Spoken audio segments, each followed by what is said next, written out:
আল্লাহ তাআলা যদি দয়া করে আমাদেরকে মাফ না করে, আমাদের বাঁচার কোনো উপায় নাই।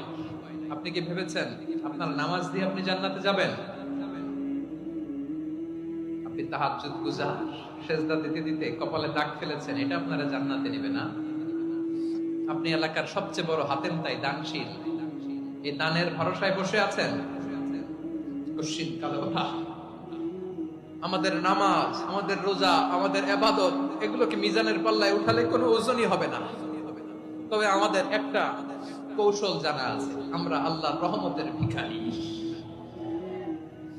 আমরা সেদিন আগেই গুনার স্বীকৃতি দিয়ে দেব।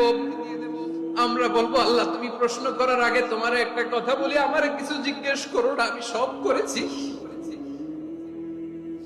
এমন কোন পাপ নাই যে পাপ আমারে দিয়ে হয় নাই। তোমার রহমত দিয়ে তুমি জান্নাতে পাঠাবা। তোমার